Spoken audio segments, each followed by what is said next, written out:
दुनिया को सुख मीठा लागे, कृष्ण में अति मीठो लागे, कृष्ण में अति मीठा लागे, दुनिया को सुख मीठो लागे, दुनिया को सुख मीठा लागे। कोई कोई आवे संसार, कोई आवे संसार, सवारा तेरी नगरी मेरी वृंदावन ससुरा, सवारा तेरी नगरी, तेरी नगरी मेरा तेरी नगरी,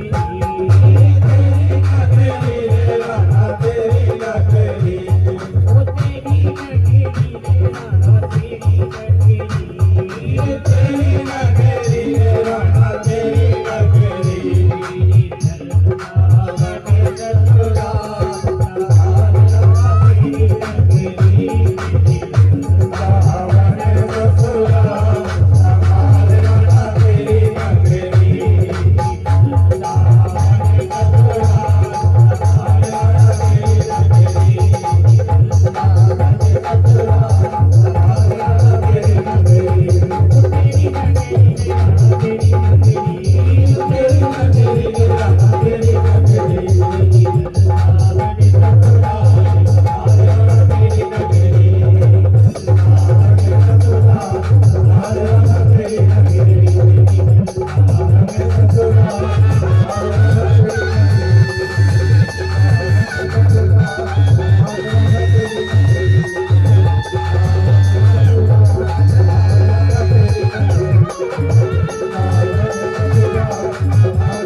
बोलिए गोविंद भगवान की जय हो।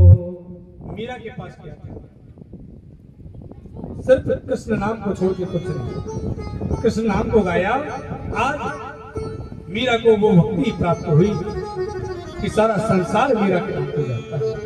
तो गोविंद कहते हैं जो मेरा हो जाता है सारा संसार उसका हो जाता है। रुक्मणी जी कहती है प्रभु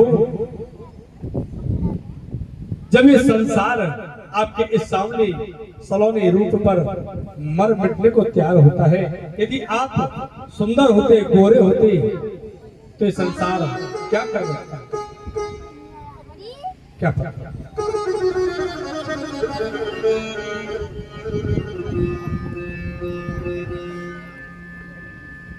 अनेकों लीलाएं करते हैं। परीक्षित जी महाराज कहते हैं गुरुदेव जो मारकाट वाली जो आप कथा कह रहे हो इसको छोड़ के कोई करुणा की कथा आप हमें सुनाओ जिसमें गोविंद ने करुणा दिखाई है, भक्त वत्सलता दिखाई है, वो आप हमें श्रवण करें। तो सुखदेव स्वामी कहते हैं राजन कृष्णस्यासीत सखा कश्चित् ब्राह्मणो ब्रह्मवित्तमः विरक्त इंद्रस्याते सुप्रशांतात्मा जितेन्द्रियाः। द्वारकाधीश गोविंद के परम मित्र है, बाल सखा है, नाम है सुदामा। इंद्रियों को जीतने वाले, गोविंद को भजने वाले, गोविंद को अपने अंतर मन में बसाने वाले वो सुदामा जो कभी किसी के यहाँ मांगने नहीं गए। सुदामा गरीब है, भिखारी।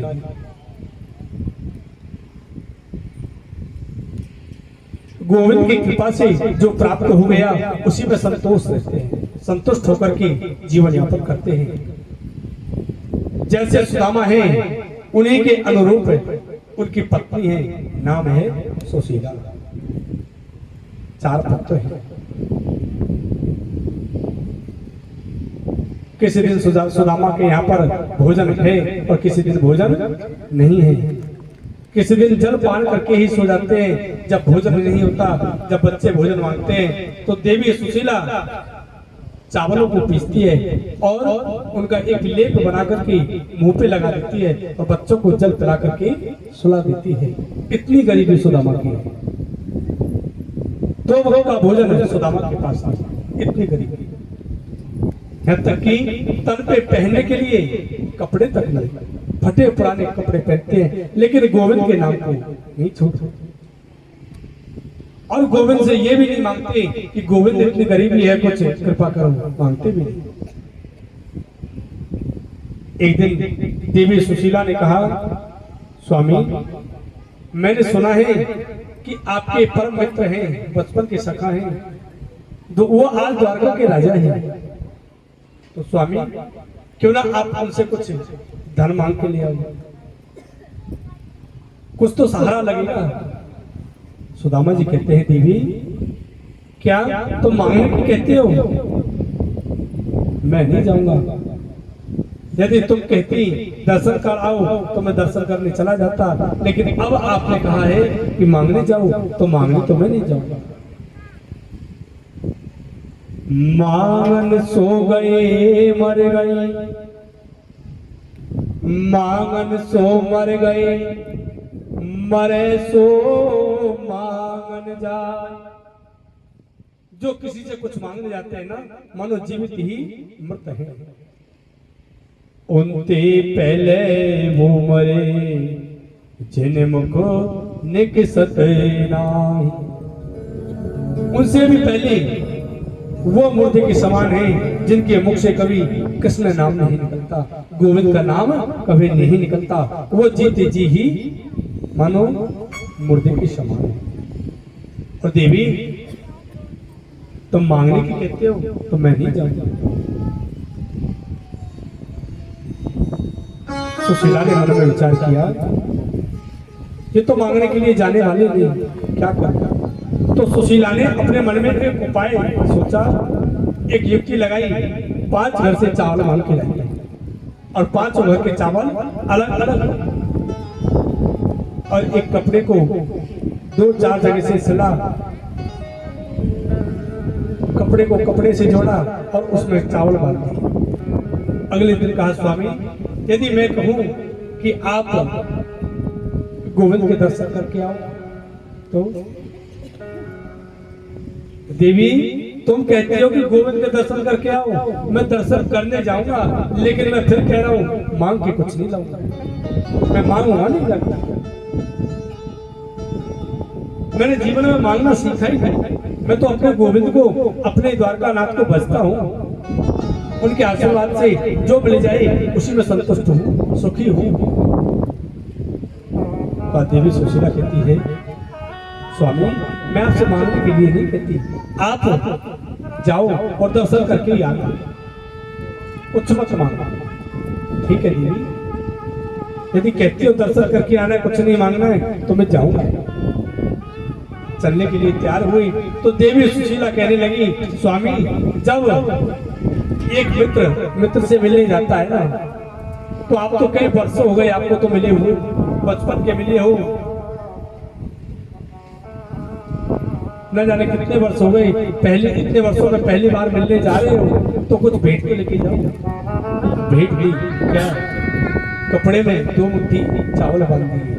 स्वामी हमारे पास कुछ तो और तो है नहीं, ये छोटी सी भेंट है, इसको जाकर के गोविंद को दे देना, गोविंद को अर्पण कर देना। ठीक है देवी। आज पोटली को बगल में दबाई, सुदामा जी जा रहे, नंगे पैर चल रहे, वो कंकरीला रास्ता, कहीं कंकड़ पत्थर चुभते हैं, कहीं कोई रास्ते में कांटा आया वो चुभ गया, दर्द होता है, कष्ट होता है, लेकिन कृष्ण कृष्ण कृष्ण कृष्ण भजते जा रहे हैं।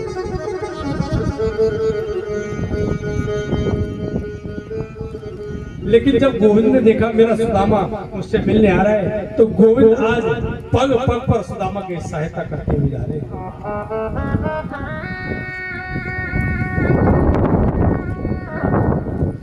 विप्रण के भगत के जगत के विदित बंधु, लेत सभई की सुधो ऐसे वो महादानी है, पग पग पर चलते हैं। एक पढ़े चटकार, एक पढ़े चटकार कहीं तो कहो बार लोचन अपार वे तुम्हारा पहचानी है। आज सुदामा जी जा रहे हैं, रास्ते में जब बहुत दूर निकल आए अपने नगर को छोड़ के, रास्ते में भूख ने सताया, भूख लगी, लेकिन मांगने तो जाना नहीं, बैठ गए वृक्ष के नीचे। आज गोविंद देखते हैं मेरा सुदामा आ तो रहा है, लेकिन भूख लगी है, भूख सता रही है, प्यास सता रही है, लेकिन मांगने तो जाएगा नहीं, क्या करें। तो आज गोविंद आए, सावलिया सेठ का भंडारा लगा, मुनादी कराई चारों तरफ, दूत भेजी, सेवक भेजी, और जहाँ सुदामा जी बैठे हैं वहां के आसपास भी सेवकों को भेजा, मुनादी कराते गए, भैया सावलिया सेठ ने भंडारा लगवाया है, कोई भोजन करने वाला हो तो वहां जाओ भोजन कर लो। पेट पे हाथ फेरते हुए सोचा कि भूख तो लगी, लेकिन अगले ही पल सोचा हाँ होगा कोई सावलिया सेठ लगाए होंगे भंडारे, हमें नहीं जाना, हमें तो कृष्ण नाम से ही प्रेम है। कन्हैया ने सोचा ये तो क्यों नहीं आए, क्या करें। कन्हैया दूसरे रूप से आए हैं, आज भोजन लेके आ रहे हैं, रास्ते में जहां बैठे हैं वहां अपनी बैलगाड़ी को रोका, वार्तालाप करने लगे, प्रणाम करने लगे। तो गोविंद ने बातों बातों में कहा महाराज लगता है आप कोई व्यक्ति हो, कोई गरीब ब्राह्मण हो, और मुझे आपके चेहरे से ये भी आभास होता है कि आपको भूख भी लगी है। देखो विप्रदेव, मैं तो भोजन अपने परिवार के साथ में लाया, लेकिन हमको तो अभी अभी याद आया कि हमारे ब्राह्मणी तो अपनी मायके गई हुई है, हमारे बच्चे भी उनके साथ में गए हैं, तो ये भोजन करेगा कौन। इससे अच्छा तो ये कि ये भोजन आप कर लो। आज भोजन किया है, भोजन करेगा। भोजन करने के बाद में सुदामा जी आगे चले हैं। आज सुदामा जी जब आगे चले तो बीच रास्ते में एक नदी पड़ी, दुविधा आ गई, रास्ते को कैसे पार करें। नदी के किनारे बैठ गए। आज गोविंद एक केवट का रूप धारण करके नौका लेके आ गए और नदी के दूसरी पार पर परली पार खड़े हैं, और वहीं से आवाज लगा रहे हैं भैया कोई किश्ती में बैठने वाला हो, कोई नौका पार करने वाला हो, और नौका पार कराते हैं। सुदामा जी ने दूर से बोला अरे भैया इधर आओ, हमको पार कराओ। आज कन्हैया नाव लेके आई, नाव में जैसे बैठे तो कन्हैया बोल पड़े भैया हम नाव उतराई, भेंट लेते हैं। सुदामा जी ने जैसे सुना भैया भेंट लेते हो, लेकिन हमारे पास तो कुछ नहीं। सुदामा जी उतर गए, भैया अपना नौका ले जाओ, हमें नहीं करनी नैया पार, हमारे पास देने को कुछ नहीं, तो नैया पार कैसे करें, भैया आप ले जाओ। कन्हैया ने देखा वारे मेरे सुदामा,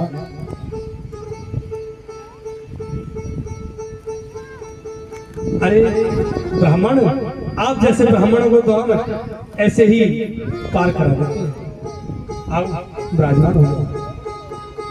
आप जैसे ब्राह्मणों से कोई मोल नहीं करते हम। सुदामा जी को बिठाया और नौका पार कराई।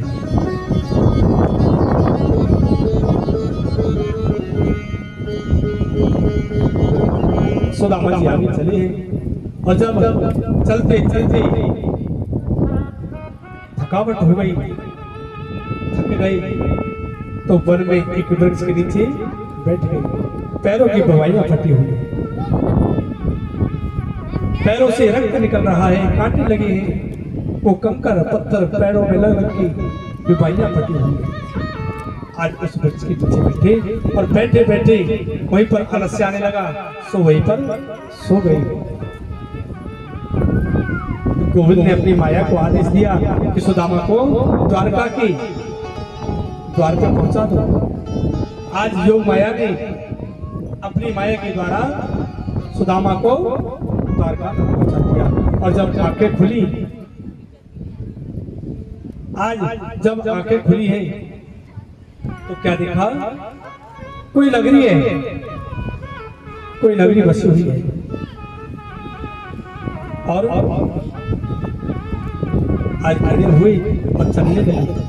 जब चले हैं तो आज द्वारका वासियों से, नगर वासियों से पूछा, भैया ये कौन सी नगरी है, जरा बताओ ये नगरी कौन सी है?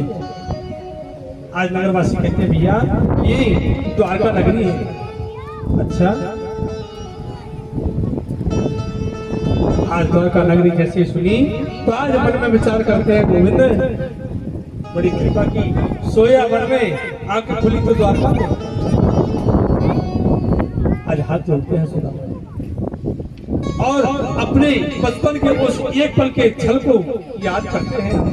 बचपन में एक पल का छल जो मैंने किया कन्हैया, इतने वर्ष हो गए, इतने वर्ष हो गए, इतने वर्ष लगा दिए दर्शन देने में, केवल एक पल के छल बल के कारण। हे प्रेम पयोधि समझते हो, ये पपीहा प्यासा आया है,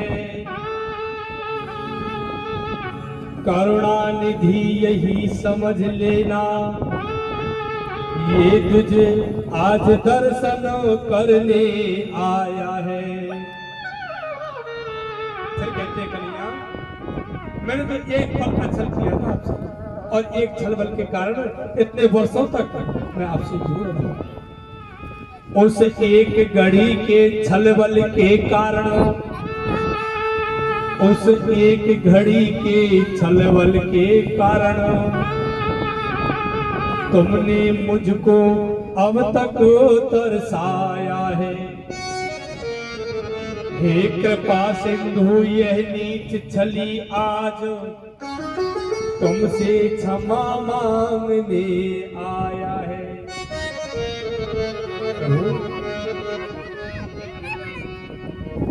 वो एक पल का छल, जब हम लकड़ी लेने गए, गुरु माता ने चने दिए, और जब आसमान में बिजली कड़कने लगी, हम वृक्ष पे चढ़े, आप नीचे और मैं ऊपर।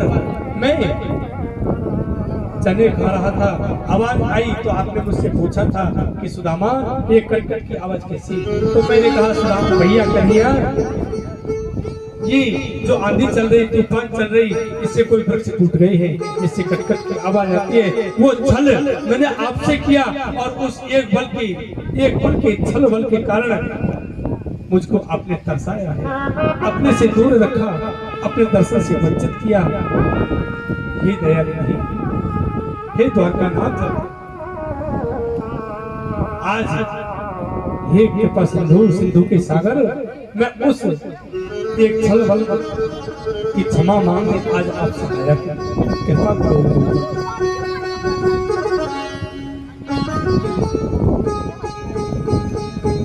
आज जब बढ़ते गए, द्वारका वासियों ने पूछा, भैया कौन हो, कहां से आए हो? तो सुदामा कहते हैं, मेरा नाम सुदामा है। जो द्वारकानाथ है ना, वो मेरे बचपन के परम सखा हैं, परम भक्त हैं। आज द्वारका वासियों ने सुदामा की उस दीन दशा को देखा, बेवाइया फटी हुई, कपड़े फटे हुए, न सर पे पगड़ी, ऐसा दीन, ऐसा दरिद्र गरीब ब्राह्मण हमारे द्वारकाधीश, हमारे राजा का मित्र हंसने लगे। सुदामा जी आगे बढ़े, जब द्वार पे पहुंचे तो आज द्वार पे पहुंच करके द्वारपालों ने रोक लिया, भैया रुको, कहाँ जा रहे हैं? आज द्वारपालों से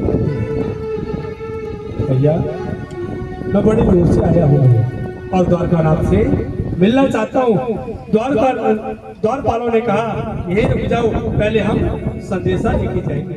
आज संदेशा दिया है, आज द्वारपाल संदेशा लेकर के जा रहे हैं। बोलिए भक्तवत्सल भगवान की।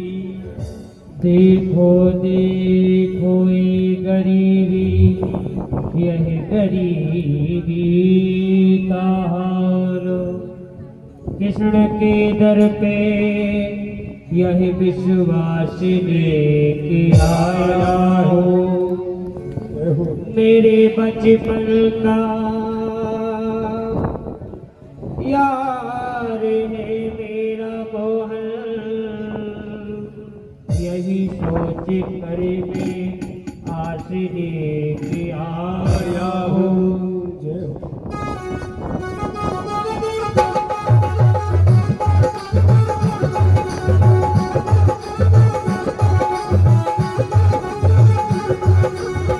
अरे द्वारका लो कन्हैया से कह दो, अरे द्वारका लो कन्हैया से कह दो, किधर पे सुना गरीब आ गया है, किधर पे सुना गरीब आ गया है। भटकते भटकते न जाने कहाँ से, भटकते भटकते न जाने कहाँ से, तुम्हारे महल के करीब आ गया है, तुम्हारे महल के करीब आ गया है।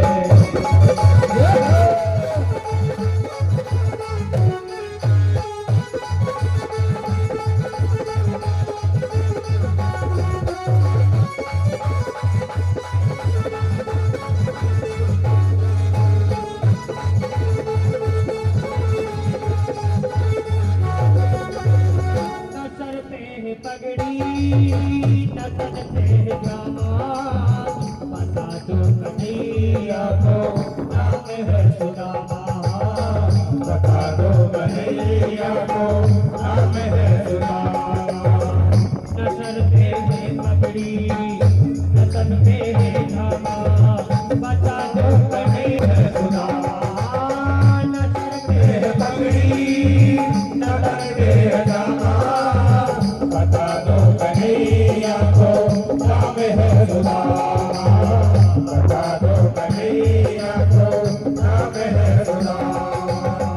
एक बार मोहन से जा करके कह दो, एक बार मोहन से जा करके कह दो, मिलने का नसीब आ गया है, मिलने का नसीब आ गया है।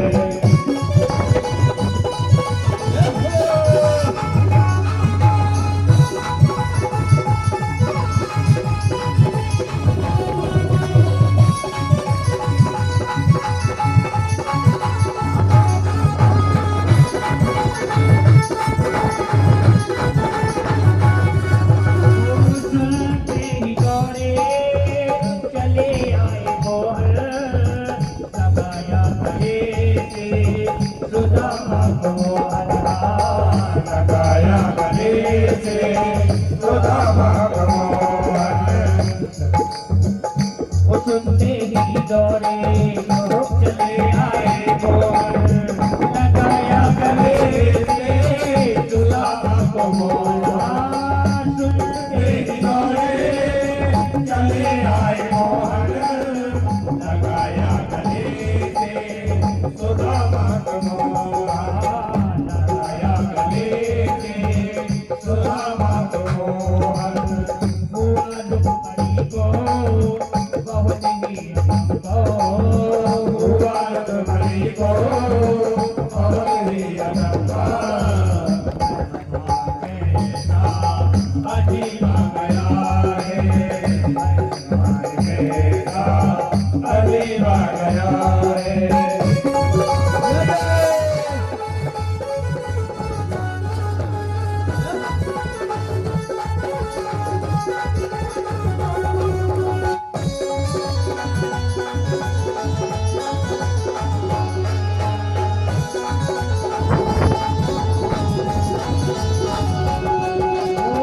बना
बोलिए भक्तवत्सल भगवान की।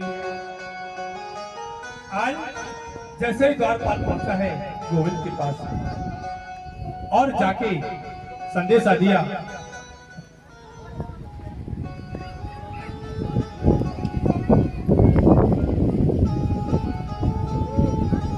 आज जैसे संदेशा सुनाया, आज द्वारपाल कहता है प्रभु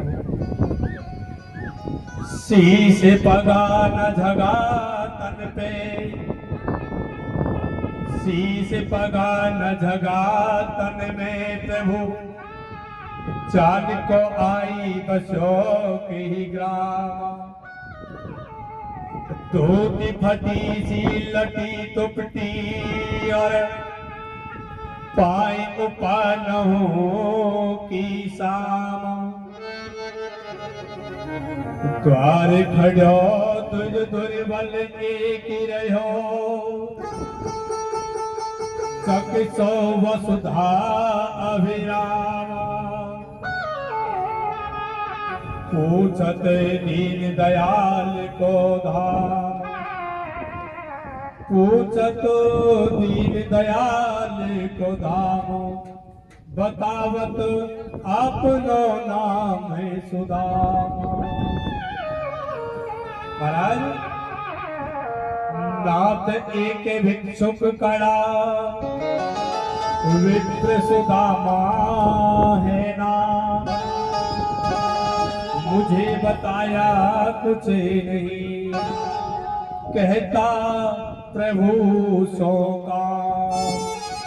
प्रभु एक विप्र आया है द्वार पे, पैरों में बीमारियां बटी हुई है, रक्त बह रहा है, न सर पे पगड़ी है, तन पे वस्त्र नहीं है, वो दुबे दुबे वो वस्त्र है प्रभु।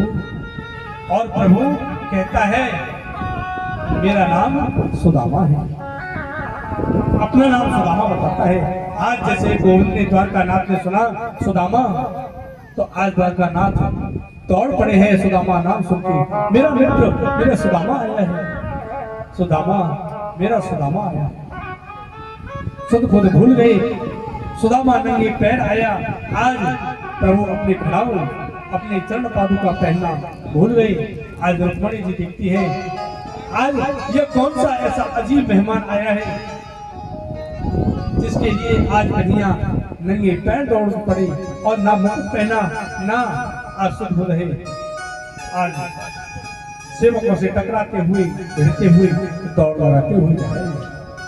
उधर जब बहुत देर हो गई तो सुदामा ने सोचा, अरे सुदामा अगर बुलाना होता तो अब तक बुला लिया होता, इतनी देर नहीं लगाते, अब कोई बुलावा नहीं आएगा, चल यहाँ से। आज वापस जाने लगे, द्वारकावासी हंसने लगी। गोविंद दौड़े दौड़े आए, पीछे से आवाज लगाई, सुदामा अरे मित्र, अरे मेरे सुदामा, आज जैसे सुना कि पीछे से किसने बुलाया, पीछे फिर के दिखा तो आज द्वारकाधीश खड़े हैं। आज हाथ से वो लाठी छूट गई। आज कन्हैया ने सुदामा को गले से लगाया है। बोलिए करुणावत्सल भगवान की जय हो। आज कन्हैया ने सुदामा को गले से लगाया और अपने रथ में बिठा के ले गई जहाँ स्वयं विराजते हैं। आज सुदामा को वहां बिठाया अपने आसन पर। आज सुदामा की पैरों में वो फटी विवाहियां देखकर कन्हैया रोने लगी। आज कन्हैया रोते हैं। लेकिन जल की प्रतीक्षा नहीं करते और अपनी आंखों के आंसुओं से सुदामा की जलों को पैरों पर उठाया।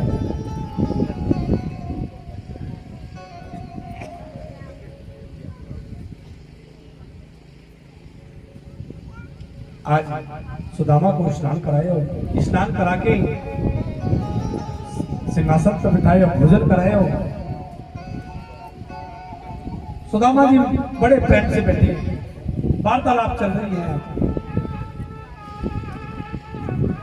कहते हैं, अच्छा भैया सुदामा जी बता, तुमने विवाह कर लिया? आज सुदामा कहते हैं, हाँ भैया विवाह हो गए। अच्छा भैया तुमने विवाह की? हाँ हमने भी कर लिए।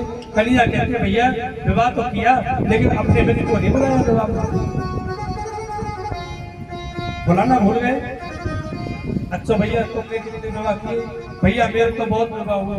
अच्छा हमने तो एक विवाह करे, कोई बात नहीं याद रही हो, भूल गए हो, लेकिन तुमने इतने विवाह किए भैया, किसी एक में तो याद आई हो, तुमने तो एक भी नहीं बुलाया। तो कन्या कहते, भैया सुदामा हमारे विवाह तो ऐसे हुए, सुबह का पता नहीं शाम को बहू आ गई। ऐसे विवाह हमारे हुए, सुबह कुछ पता नहीं होता था, शाम को हमारी पत्नी जी आ गई। मतलब भैया बस पूछो मत, बड़े लड़ाई झगड़े बड़े कठिनाइयों से विवाह हुआ हमारा।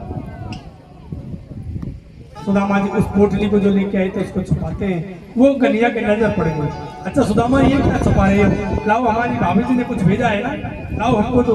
अरे नहीं कन्या कुछ नहीं है। वो आज कन्या की वैभव को देखकर के, गोविंद के वैभव को देखकर के आज सुदामा उस पोटली को दिखाते नहीं है, शर्माते हैं। लेकिन कन्या उस पोटली को छीन लेते हैं और जब खोलते हैं तो उस पोटली में जो 2 मुट्ठी तंदुल है उनको देख करके भाव विभोर हो जाते हैं, आंखों में आंसू आ जाते हैं। तो अरे सुदामा, अरे सुदामा तेरे यहाँ कितनी गरीबी, तेरे पास खाने को 2 रोज का भोजन नहीं, फिर भी तू मेरे पास आया नहीं। आज पहली मुट्ठी चावल बनाई और पहली मुट्ठी चावल गोविंद ने पाई है।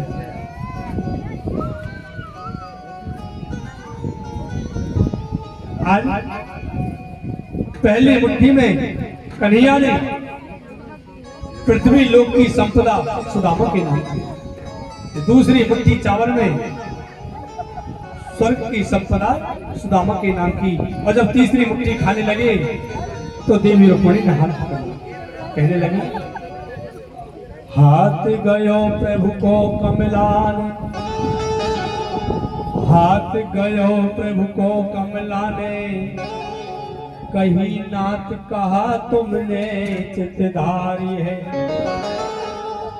तंदुल खाए मुट्ठी दोई, तंदुल खाए मुट्ठी दोई, यो यह दीन 2 लोक बिहारी है। 2 मुट्ठी चावल आपने खाए, 2 लोगों का राजा सुदामा को आपने बना दिया, और प्रभु तीसरी मुट्ठी भी आप पाना चाहते हो। भाई मुट्ठी तीसरी अवनाथ, कहा निज वास की आस विसारी है, रंग कही आप समान कियो, प्रभु चाहत आप होने भिखारी है। प्रभु सुदामा को आपने अपने जैसा राजा बना दिया, क्या अब आप स्वयं सुदामा की तरह भिखारी होना चाहते हो? आज कहते हैं देवी रुक्मिणी, जो मैं हूं वो मेरा सुदामा हो जाए, और जो सुदामा है वो मैं हो जाऊं, तभी तो मित्रता बराबर की होगी।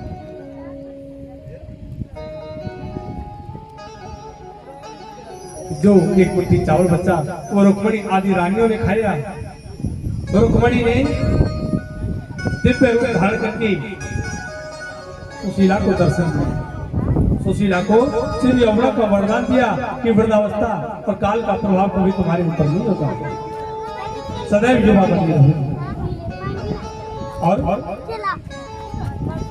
गोविंद ने विश्वकर्मा को आदेश दिया है कि मेरे सुदामा के महल को ऐसा बनाओ जैसा मेरा अपना महल है।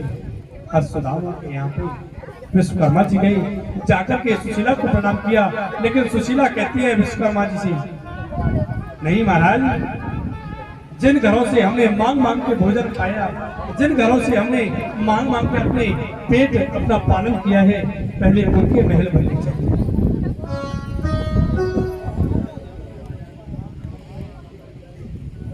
आज विश्वकर्मा ने सबके महलों को कन्हैया जैसा बनाया और सुदामा के महल को कन्हैया के महल का जैसा बना दिया। बोलिए भक्तवत्सल भगवान की। ओ मेरो कान्हा गुलाबी को फूल, किशोरी मेरी खुशो में कली। मेरो कान्हा, ओ मेरो कान्हा गुलाबी को फूल, किशोरी मेरी खुशो में कली।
गुलाबी को फूल किशोरी खुशो में खली मीरो खाना गुलाब रो फूल किशोरी मेरी खुशो में खली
आज गोविंद ने विश्वकर्मा को भेजा और विश्वकर्मा ने सबके महलों को और खासकर सुदामा के महल को कन्या की तरह बनाया। सुदामा जी 2 दिन द्वारका में रुके, फिर अगले दिन चलती है भैया, अच्छा भैया चलता होकर यहाँ 2 दिन हो गए, अब जाकर के अपने घर देखूंगा, परिवार को देखना है। आज सुदामा जी विदा लेकर चले और जब सुदामा जी अपने नगरी को पहुंचे तो वहां पर क्या देखा, जहाँ छोटी सी झोपड़ी थी आज वहां बड़े बड़े महल थे। घबरा गई, डर गई, अरे मेरी तो यहाँ छोटी सी झोपड़ी थी, मेरी तो यहाँ ब्राह्मण थी, मेरे बच्चे थे, पता नहीं कहाँ गई। नगर के द्वारपाल को पूछा, भैया यहाँ एक छोटी सी कुटिया थी, वो कहाँ गई, ये महल किसके हैं? तो वो द्वारपाल कहते हैं, भैया कुटिया का तो पता नहीं, लेकिन ये महल है हमारे महाराज सुदामा के हैं। सुदामा? कौन सुदामा? हमारे महाराज सुदामा। तो आज सुदामा जी सोचते हैं, भैया कोई उससे भी बड़ा कोई सुदामा आ गया, कोई धनवान आ गया, उसने मेरी झोपड़ी को हटा दिया और अपनी महल यहाँ खड़ी कर ली। कोई बात नहीं, अच्छा भैया अपने महाराज के दर्शन करा दो। अरे हमारे महाराज तो अपने मित्र द्वारकानाथ के दर्शन करने गए हैं, द्वारकानाथ से मिलने गए हैं। द्वारकानाथ से मिलने? वो तो मैं ही गया था। कहते तो भैया अपने महारानी के ही दर्शन करा दो। आज द्वारपाल ने देवी सुशीला को बुलाया, और जब बुलाया तो आज सुशीला को सुदामा जी पहचान नहीं पाए, रूप बदल गया आश्चर्य यमुना के वरदान से। आज सुशीला ने जैसे सुदामा को देखा, सुदामा को देखते चरण स्पर्श करने के लिए आग बढ़ी, तो सुदामा ने रोक दिया, देवी रुको, अब कौन हो और हमारे पैर क्यों छूती हो? अरे ये अच्छी बात नहीं, दूर हो जाओ। आज देवी सुशीला कहती है, स्वामी मैं आपके चरणों की दासी सुशीला हूँ। सुशीला, इतना सुंदर स्वरूप, इतने बड़े महल हवेली, ये कहां से आई? कहीं तुमने दूसरा विवाह तो नहीं कर लिया? नहीं स्वामी, जब आप द्वारका चले गए तो पीछे से स्वयं द्वारका नाथ आए थे, देव शिल्पी विश्वकर्मा को लेकर के, और उन्होंने हमारे महल को अपने महल के जैसे बनवाया, और देवी रुक्मणी, देवी लक्ष्मी आई, मुझे चिर यौवना का वरदान दिया। तो आज सुदामा जी कहते हैं, देवी तुम्हें ये धन वैभव संपत्ति चाहिए थी, अब तुम्हें ये मिल गई, अब तुम महलों में रहो, धन संपत्ति भोगो, मैं तो अपने गोविंद के नाम को भजूंगा। क्यों? क्योंकि यदि एक पल, एक क्षण भी बिना गोविंद के नाम के निकल गया ना, तो अपराध है। उससे बड़ा संकट हमारे जीवन में देवी कोई हो नहीं सकता, और पल पल हम गोविंद के नाम को गाएं, इससे बड़ा सुख हमारे जीवन में कोई हो नहीं सकता। विपदो नैव विपदा, संपदो नैव संपदा, विपदा विस्मरणं विष्णुः, स्मरण नारायण स्मृति। गोविंद के नाम को भूल जाना ही सबसे बड़ा संकट है, और याद रखना सबसे बड़ा संकट है। आज सुशीला भी कहती है, स्वामी जहां आप रहोगे वहां मैं रहूंगी। जब दोनों चल दिए, पीठ फेंकी, तो पीछे से आज आवाज आई है, सुदामा। सुदामा ने पीछे मुड़ के देखा तो आज उस महल में गोविंद खड़े हैं, द्वारका नाथ खड़े हैं। बोलिए द्वारका नाथ की। आज द्वारका नाथ कहते हैं, सुदामा तुमने अपने मन मंदिर में मुझे बसाया है, अब तुम इस संपत्ति को भोगो, और जब तुम इस लोक को छोड़ करके मेरे लोक आओगे तो तुम्हें मेरे धाम की प्राप्ति होगी। सुदामा को अनंत आशीर्वाद दिया है, और गोविंद वहां से अंतर्ध्यान हो गए। श्री सुखदेव स्वामी कहते हैं, राजा ने गोविंद को ब्रज मंडल को छोड़े हुए पूरे 100 वर्ष हो गए। 100 वर्ष बीत गई ब्रज मंडल को छोड़े हुए। एक दिन कुरुक्षेत्र स्वयंतक क्षेत्र में यदु महाराज ने यज्ञ किया, सूर्य ग्रहण की समय। उस यज्ञ में कौरव पांडव ब्रजवासी सभी यदुवंशी आए। मैया जसोदा राधा रानी भी उस यज्ञ में आई है। तो गोविंद की जो अन्य रानियां हैं वो कहते हैं, गोविंद हमने सुना है आपसे कभी श्री राधा जी ने प्रेम किया था, और हमने सुना है राधा जी भी इस क्षेत्र में आई है, कुरुक्षेत्र में आई है। तो आज गोविंद कहते हैं, हाँ आई है। तो आज रुक्मणी अन्य रानियां कहती हैं, हम उनके दर्शन करने के लिए जाना चाहते हैं, क्या उनके दर्शन करके आए? आज द्वारकाधीश कहते हैं, ठीक है देवी जाओ, आप दर्शन करके आना। आज देवी रुक्मणी अन्य रानियां चली हैं, लेकिन एक सोने का गिलास लिया, स्वर्ण का गिलास, और उसको गर्म दूध से भर लिया। आज राधा रानी से मिलने गई, पहले द्वार पे पहुंची, प्रणाम किया। राधा रानी, हम कृष्ण पत्नियां आपको प्रणाम करती हैं। तो पहले द्वार पे जो मिली वो कहती है, हम राधा रानी नहीं, हम तो उनके दासियों की भी दासी हैं। राधा रानी तो अंदर पहचान। इस प्रकार 7 द्वारों को जब पार किया रानियों ने, तो राधा रानी मिली है, और राधा रानी को गोपियों ने घेर रखा है, बीच में राधा रानी बैठी है। राधा रानी को आज प्रणाम किया। राधा रानी, हम आपके श्री चरणों में प्रणाम करती हैं। इतना सुंदर स्वरूप किशोरी जी का श्री राधा रानी इतना सुंदर स्वरूप आज राधा रानी बोलती नहीं है। और जैसे रुक्मणी अन्य रानियों ने कहा, राधा रानी ये गिलास का दूध, ये गिलास में दूध भरा हुआ है, ये गोविंद ने तुम्हारे कन्हैया ने तुम्हारे लिए भिजवाया है। राधा रानी ने ये भी नहीं देखा कि दूध ठंडा है कि गर्म, हाथ में गिलास लिया और दूध का पान कर गई, गर्म दूध को पी गई।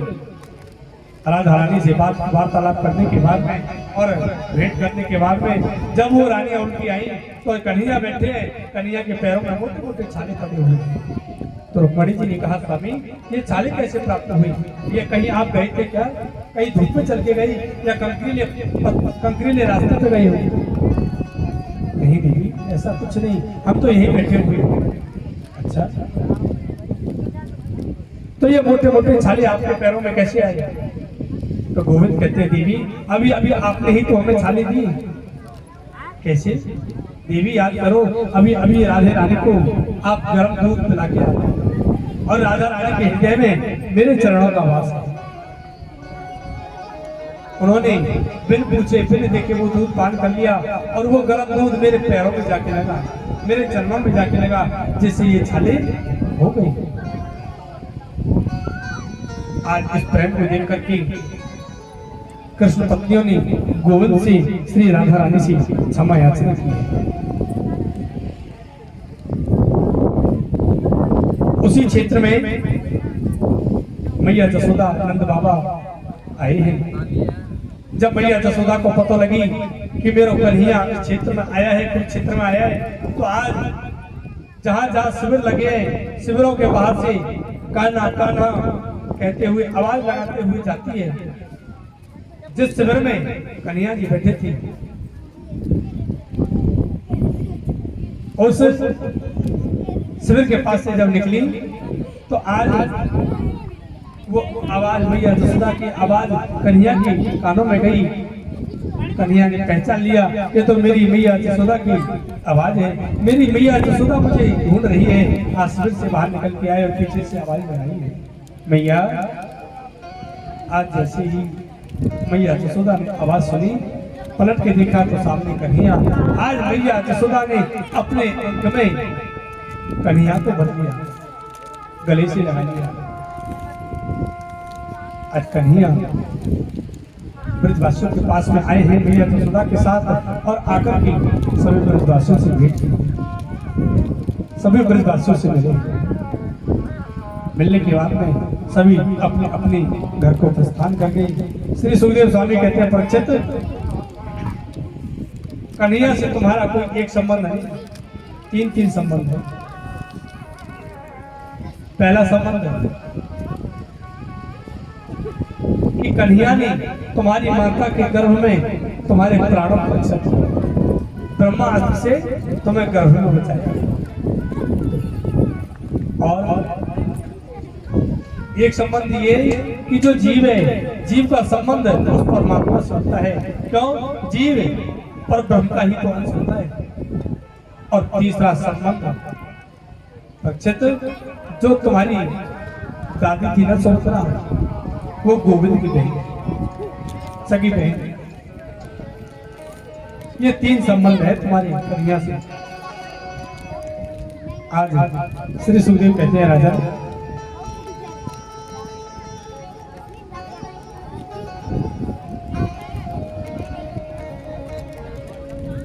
ऋषियों की सभा लगी। उस ऋषियों की सभा में प्रश्न था कि सबसे कोमल हृदय ये कौन से? ब्रह्मा, नारायण और शंकर, इन देवों में सबसे सरल हृदय के देव कौन से हैं? तो ऋषियों में एक भृगु ऋषि थे। तो उन्होंने कहा, तीनों देवों की परीक्षा मैं लूंगा, मैं परीक्षा लेके देखता हूं, तब ये निर्णय लिया जाएगा कि सबसे कोमल हृदय के देव कौन है। तो आज भृगु ऋषि भोले बाबा के पास, भोले बाबा को प्रणाम नहीं किया, उल्टा भोले बाबा को बुरा भला कह दिया। भोले बाबा को क्रोध आ गया, त्रिशूल लिया, मारने के लिए भृगु जी वहां से भागा, ब्रह्मा जी के पास पहुंचा। ब्रह्मा जी को प्रणाम भी नहीं किया, उल्टा सुनाने के लिए ब्रह्मा जी मारने आए, भृगु जी वहां से भी भाग गए। वैकुंठ में पहुंचे नारायण के पास, नारायण शेष और शेष कर रहे थे, आंखें बंद थी। भृगु ने प्रणाम नहीं किया, नहीं बोले, सीधा जाकर के वक्ष स्थल उनकी छाती में लात मारी है। और जैसे ही भृगु जी ने लात मारी, नारायण ने भृगु के चरणों को पकड़ लिया और कहने लगे, नारायण हे ऋषिवर, कहीं आपके चरणों में लगी तो नहीं, कहीं आपके चरण में चोट तो नहीं आई? भृगु जी देखते रहे, ये क्या, मैंने लात मारी, उल्टा नारायण कह रहे हैं कि मुझे चोट तो नहीं आई। नारायण कहते हैं, ऋषिवर संसार मुझे वज्र के स्थल वाला कहता है कि मेरा स्थल वज्र का है, मेरा देह वज्र का है, और आपके ये कोमल चरण है, और आपके चरण मेरी इस पत्थर के, इस वज्र के वक्षस्थल पर लगे, कहीं आपके चोट तो नहीं है? भृगु जी की आंखों में आंसू आ गए। भृगु जी ने प्रणाम किया, प्रभु मैं तो परीक्षा लेने आई, मैं जान गया सबसे कोमल हृदय तो नारायण है।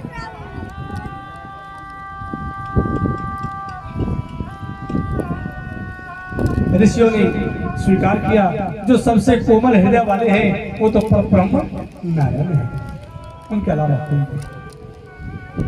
और भोले बाबा ऐसे दयालु, ऐसे भोले भंडारी हैं, कोई उनके ऊपर एक लोटा जल चढ़ाए तो भी प्रसन्न, एक बेलपत्र चढ़ाए तो प्रसन्न, और कोई चोर उनके मंदिर के घंटा को चुराने के लिए उनके ऊपर स्वयं चढ़ जाए तो भी भोले बाबा प्रसन्न, और कोई उनमें डंडा मार दे, लाठी मार दे तो भी भोले बाबा प्रसन्न, वो इतने भोले। एक भक्त हुए, नाम है बैजू, एक बैजू भक्त हुए। 12 ज्योतिर्लिंग, 12 ज्योतिर्लिंग में एक ज्योतिर्लिंग है बैजनाथ। वो बैजनाथ ज्योतिर्लिंग बैजू भगत हुए, उन्हीं के नाम पे। एक बार वो बैजू वाले सुबह अपने गैयाओं को लेके जाते, शाम को लेके आते, तो रास्ते में आप शंभू स्वयं भोले बाबा जो प्रकट थे वो थे। जब वो जा रहे थे तो जंगल में घास हो रही थी, घास में भोले बाबा उसको दिखे नहीं। जब वो रास्ते से जा रहे तो भोले बाबा में उस बैजू भगत का पैर लग गया, पैर में चोट लग गई, खून निकल आई। तो मन में सोचा, इस पत्थर की चोटिल करने से मेरे पैर में खून निकले हैं, आज से इस पत्थर में मैं एक लाठी रोज मारूंगा। तो वहां से लाठी मार के आगे बढ़ा। जब सुबह गऊ लेके जाए तो एक लाठी मार के लेके जाए, जब वापस आए तो रास्ते में लाठी मारी और वापस आ गए। नियम बना लिया, सुबह शाम सुबह जाए उसी रास्ते से जाए तो भोले बाबा में एक लाठी मार के जाए, और जब शाम को आए उसी रास्ते से लाठी मारते हुए आए। बहुत दिन हो गए ऐसा चलते चलते। जब शाम के समय एक दिन वो बैजू भगत घर को चला गया, गैया को गौशाला में छोड़ा और भोजन करने बैठा तो एकदम से पहला निवाला तोड़ा कि याद आ गया, अरे आज तो मेरा नियम टूट गया, आज तो जिस पत्थर के कारण मुझे चोट लगी उसमें आज मैं लाठी मारना तो भूल गया। वो भोजन करने वाला हाथ में लिए और एक हाथ में लाठी लिए दौड़ा गया, और जैसे लाठी मारने के लिए लाठी उठाई सोई भोले बाबा प्रकट हो। तुम्हारे बैजू, तूने नियम बना लिया सुबह शाम का, और आज भी भोजन करते समय तुझे याद आ गई कि आज नियम टूट गया, तो भोजन को छोड़ने के लिए, छोड़कर उस नियम को निभाने के लिए आए। मैं आज से तुझे वरदान देता हूँ, ये संसार मुझे तेरे नाम से जाने। तब से भोले शंकर उस लिंग का नाम है बैजनाथ। बोलिए बैजनाथ भगवान की जय। इतने दयालु है भोले बाबा, इतने सरल स्वभाव का। एक व्यक्ति तो ऐसा हुआ कि उसने भोले बाबा की आराधना की और वरदान मांगा अमर होने का। भोले बाबा ने कहा, अमर होने का वरदान तो मैं नहीं दे सकता। अच्छा तो एक वरदान दे दो, मैं जिसके सर पे हाथ रखूं वो भस्म हो जाए। ठीक है, ये हो सकता है, वरदान दे दिया। अब भोले बाबा को क्या पता ये क्या चाहता है, ये क्या करने वाला है। वरदान प्राप्त करते कहने लगा, ओ भोले बाबा सुन, जो तुम्हारे बगल में ये है ना, ये देवी जी विराजमान है, इसे हमें दे दो और तुम हट जाओ। भोले बाबा ने कहा, वाह भगत, मुझसे ही वरदान प्राप्त किया और मुझको ही आंखें दिखा रहा है। आज भोले बाबा कहते हैं देवी पार्वती से पार्वती जी अंतर ध्यान हो जाओ। पता नहीं असुर का, असुर है, असुर बुद्धि है, कुछ नहीं पता। माँ पार्वती तो चली गई, लेकिन आज भोले बाबा के पीछे वो असुर पड़ गया। भोले बाबा रुक, मैं तुमको बताता हूँ, तुम्हारे सर पे हाथ रखूंगा तो तुम भस्म हो जाओगे, तो तुमको भस्म करता हूँ। भोले बाबा आगे और वो भस्मासुर पीछे। भोले बाबा ने मोहिनी भगवान को याद किया, मोहिनी भगवान बोलिए मोहिनी भगवान की। मोहिनी भगवान बीच में आके खड़े हो गई। मोहिनी भगवान को जैसे भस्मासुर ने देखा तो भूल गया भोले बाबा। मोहिनी भगवान ने पूछा, कहाँ जा रहे हो? बोले भोले, इस भोले ने मुझे वरदान दिया है कि जिसके सर पे हाथ रखूंगा वो जल के भस्म हो जाएगा। तो मोहिनी भगवान इतने सुंदर गोपी का रूप धारण करके आए कि भोले बाबा को भूल गया वो। मोहिनी की बातों में आकर के मोहिनी भगवान ने कहा, अरे ये बोली, इस भोले की भक्ति में नहीं की है, ये झूठ बोलता है, इसका कहा हुआ कभी सत्य नहीं होता, क्यों इसकी बातों में आ गई? तो भोले बाबा को तो भस्मासुर भूल गया। कहने लगा, देवी आप कहाँ से आई? तो मोहिनी भगवान ने कहा, मोहिनी भगवान कहते हैं, मैं अपने पति की खोज में निकली हूँ, स्वयंवर की खोज में निकली हूँ। कोई वर मिल जाए तो उसके साथ में मैं विवाह करूंगा। तो आज भस्मासुर कहता है, देवी आप मुझसे विवाह करूंगा? तो मोहिनी भगवान कहते हैं, पहले हमारी तरह नृत्य करके दिखाओ, नाच कर दिखाओ। ठीक है देवी, आप नाचो, मैं ऐसे ऐसे नाचूंगा। मोहिनी भगवान नृत्य करते हैं, पीछे पीछे भस्मासुर नृत्य करता है। और नृत्य करते करते जब सुध बुध भूल गया तो एक मोहिनी भगवान ने अपना हाथ अपने ही सर पे रखा, उधर भस्मासुर ने अपना हाथ अपने सर पे रखा, तो अपने ही जाल में खुद फंस गया और जल करके स्वयं भस्म हो गया। भोले बाबा को बचाया। बोलिए बोलिए भक्तवत्सल भगवान की। ऐसे भोले बाबा कोई कुछ भी मांगे उठा के दे देते हैं, ले जाओ, भक्त के बस में होते हैं। इसलिए भक्ति करनी है तो पूर्ण श्रद्धा के साथ, भाव के साथ। सुखदेव स्वामी कहते हैं, गोविंद ने अर्जुन के अभिमान को भंग किया है। द्वारका में ब्राह्मण रहते हैं, जब उस ब्राह्मण का बालक जन्म लेता है, जन्म लेते ही काल उसके बालक को ले जाता है। 6 बालकों को वो काल ले गया। तो अर्जुन को अभिमान था अपने गांडी पर, अपने धनुर्धारी होने पर। तो अर्जुन ने ब्राह्मण से कहा, हे ब्राह्मण देव, तुम्हारे पुत्र की रक्षा मैं करूंगा, अगर रक्षा नहीं कर पाया तो मैं अग्नि में समाधि नहीं दूंगा। आज अर्जुन ने अपने माया से, अपने बाणों से वो कवच बनाया उसकी कुटिया के ऊपर। उसके पुत्र ने जन्म लिया, काल आया, लेकिन वो कवच काल को नहीं रोक पाया। वो काल उस ब्राह्मण के पुत्र को फिर ले गया। आज वो ब्राह्मण रोते रोते आया तो अर्जुन से कहा, अर्जुन तुमको तो बड़ा अभिमान था अपने गांडी कि तुम मेरे पुत्र की रक्षा करोगे, लेकिन रक्षा नहीं कर पाए। अब तुम अपने वचन को पूरा करो, अग्नि की समाधि दो। अग्नि समाधि लेने के लिए जब तैयार हुए तो गोविंद आ गए, रोक लिया। अर्जुन क्या कर रहे हो मेरे साथ? 7 पर्वतों को पार करके, लोकालोक पार करके गोविंद गए और ब्राह्मण के समस्त पुत्रों को ला करके वापस किया है। और गोविंद ने अर्जुन पर कृपा की है, अर्जुन को बचाया है। बोलिए भक्तवत्सल भगवान की, भागवत भगवान की जय। जय श्री राधेश्याम। सुखदेव स्वामी कहते हैं, परीक्षित,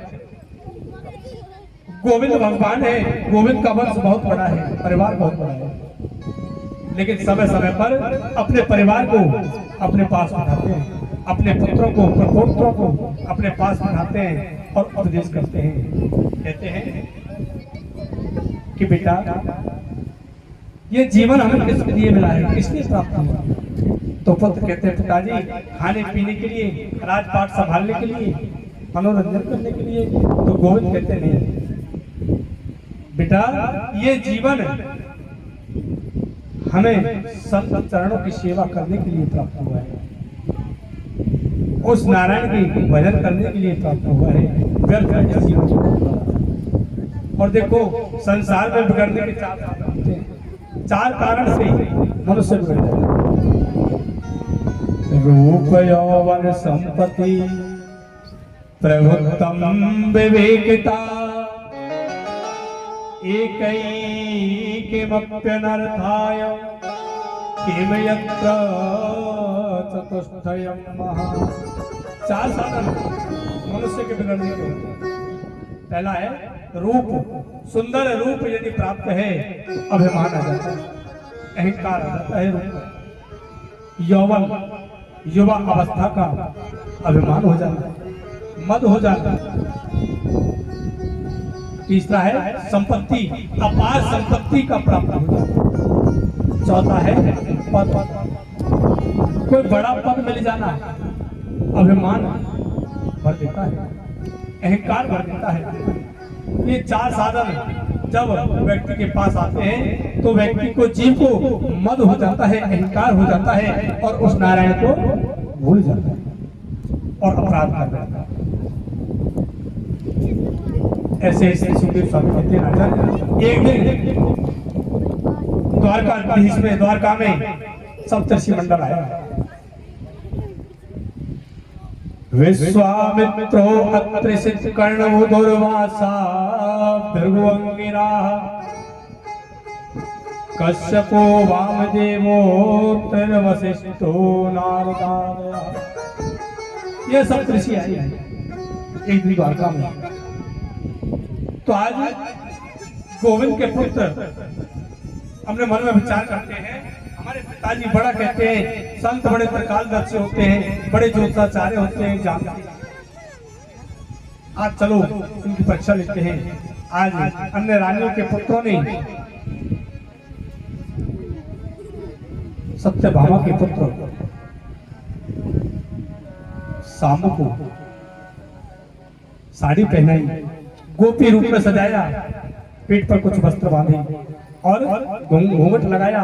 घूंघट लगा के पकड़ के आज ले गए सप्तर्षियों के पास और जाकर के कहा कि भगवान ये हमारी कुल की वधू है, ये हमारी कुल वधू है, आप त्रिकालदर्शी हो, आप देखकर आज्ञा दें कि इनको पुत्र होगा या पुत्री। सप्तर्षियों ने अपने दिव्य तेज से जाना कि कृष्ण पुत्र हमारा परिहास कर रहे हैं, हमारा अपमान कर रहे हैं। तो सप्तर्षियों ने देखा ये तो जाओ सत्यवती सत्यभामा का पुत्र